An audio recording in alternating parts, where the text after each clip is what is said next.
क्या हाल चाल। तो जरा सोचिए, अगर आपको ताजमहल खरीदने का मौका मिले तो क्या आप खरीदेंगे? ताजमहल छोड़िए, दिल्ली में ही लेते हैं, रेड फोर्ट खरीदने का मन करे तो, या फिर राष्ट्रपति भवन, या फिर संसद भवन। क्या आपको लग रहा है मैं मजाक कर रहा हूं? पर यह मजाक नहीं है, यह है हकीकत। हकीकत भारत के सबसे बड़े ठग की हकीकत, नटवर लाल की। तो चलिए आज की कहानी में जानते हैं नटवर लाल के बारे में।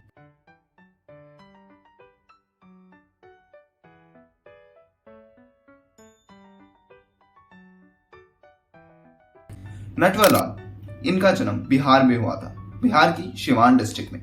वहां पर इन्होंने बचपन में खेल कूद काफी की और वहां पर बड़े हुए। साथ ही साथ पढ़ाई में कम रुचि होने के बाद भी उन्होंने अपनी LLB की डिग्री पूरी की और इनकी चोरी की शुरुआत भी यहीं से हुई।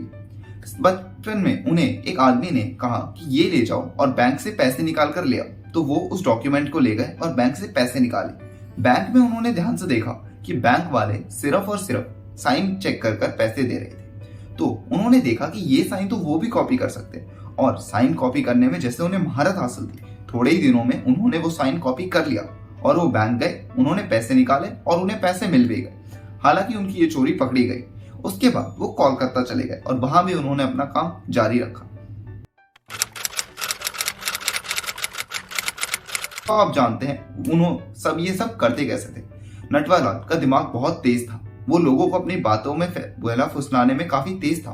वो इस तरह से बात करता था कि सामने वाला उसकी बातों में आ ही जाता था। साथ ही साथ नटवरलाल ने LLB की पढ़ाई करते समय ये बात ध्यान रखी थी कि कौन सा डॉक्यूमेंट किस तरह बनता है, तो उन्हें काफी सारे जाली डॉक्यूमेंट्स की जानकारी थी। साथ ही साथ वो जिस भी जगह को बेचने की बात करते, वो कितने एरिया में है, उसके आसपास क्या प्रॉपर्टीज हैं, उसके अंदर कौन कौन से टाइप के फूल लगे हुए हैं, उसका स्क्वायर एरिया क्या है, या फिर वो किस टाइप के मटेरियल से बनी हुई है, ये सारी जानकारी वो एकदम ध्यान से रखते थे, जिसकी वजह से किसी को भी उनकी बातों पर बहुत आराम से विश्वास हो जाता। अब उनका एक बहुत ही चर्चित किस्सा बताते हैं। एक बार की बात है, दिल्ली में राजीव गांधी की सरकार थी, तो उस समय वो NP तिवारी के PA बनकर एक घड़ी की दुकान पर गए। उन्होंने वहां जाकर कहा कि इस बार राजीव गांधी के साथ बहुत बड़े बड़े नेताओं की मीटिंग है, तो मीटिंग के बाद वो उन्हें घड़ियां गिफ्ट में देना चाहते हैं। ये बात सुनकर दुकानदार खुश हो गया कि उसे काफी बड़ा ऑर्डर मिलने वाला है। तो नटवरलाल ने उसे कहा कि वो नॉर्थ ब्लॉक में आकर डिलीवरी दे जाए। तो घड़ी वाला अपनी सारी घड़ियां पैक कर अच्छी वाली घड़ियां सेलेक्ट कर नटवरलाल को देने चला गया। नटवरलाल ने वहां उससे घड़ियां ली और उसे एक डिमांड ड्राफ्ट दे दिया, और कुछ टाइम बाद दुकानदार को पता चला कि ये डिमांड ड्राफ्ट तो नकली था और वो सारी घड़ियां लेकर फरार हो गए। ये तो सिर्फ उनकी कहानी का एक किस्सा है। इससे भी बढ़िया एक किस्सा है जेल का। तो नटवरलाल सिर्फ 1-2 स्टेट्स में नहीं, काफी ज्यादा स्टेट्स में चोर था और कम से कम 8 स्टेट्स की पुलिस उसके पीछे लगी हुई थी। साथ ही साथ वो 9 बार जेल भी जा चुका था, बट हर बार अपने तेज दिमाग और चतुराई से वो जेल से किसी ना किसी तरह करके बाहर निकल आता था। ये भी किस्सा उसी जेल का है। तो एक बार जेलर को उसके घर की तरफ से काफी सारे खत मिले। हालांकि वो इतना बड़ा चोर था तो उन खतों की जांच होना संभव था। हर बार खतों की अच्छे से जांच होगी, उनमें क्या लिखा हुआ है, किसने भेजा है और क्या है। तो खतों में यही लिखा होता था कि नटवरलाल की पत्नी उन्हें बताना चाहती थी कि हालात बहुत बुरे हैं, उनके पास खेत जोतने तक भी पैसे नहीं थे। पर नटवरलाल वो कभी भी किसी भी खत का कोई जवाब नहीं देते थे। इस बार पुलिस इंस्पेक्टर खुद गए उनके पास और कहा कि तुम्हें उनसे बात करनी चाहिए, एटलीस्ट उनके 1-2 खतों का तो जवाब दो।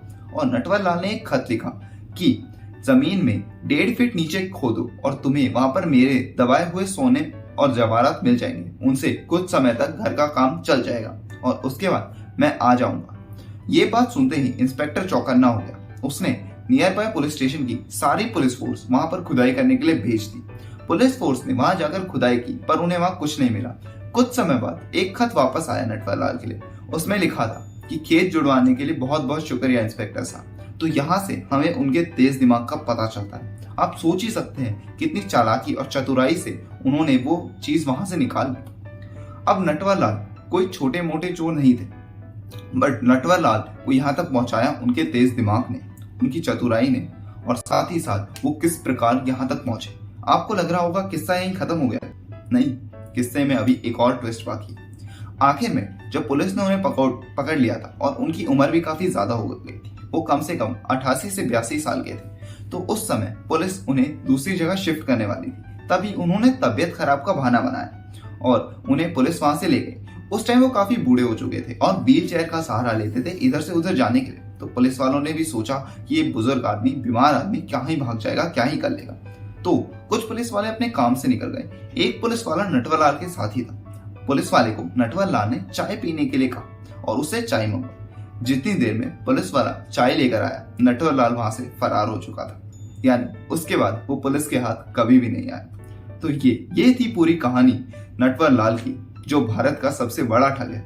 आज भी अगर कोई चोर होता है या लुटेरा होता है तो उसे भी नटवरलाल की उपाधि देकर सम्मानित किया जाता है। तो कैसा लगा आपको हमारा पहला एपिसोड स्टोरीज के बारे में? आपको ऐसी इंटरेस्टिंग स्टोरीज अगर सुननी हो तो नीचे दिए गए सब्सक्राइब बटन पर क्लिक करें और हमारे चैनल को सब्सक्राइब करें। अगर आपको थोड़ा भी मजा आया हो तो चैनल को लाइक करें और अपना सपोर्ट दिखाएं। साथ ही साथ अगर कोई कमी लगी हो या हमसे कोई गलती हो गई हो तो कमेंट सेक्शन में जरूर बताएं। साथ ही साथ अगर आपको ये और लोगों तक पहुंचानी है और चाहते हैं और लोग भी इसका मजा लें तो जरूर शेयर बटन को दबाएं, जिससे ये वीडियो उन तक भी पहुंचे। तब तक के लिए अपना ध्यान रखें।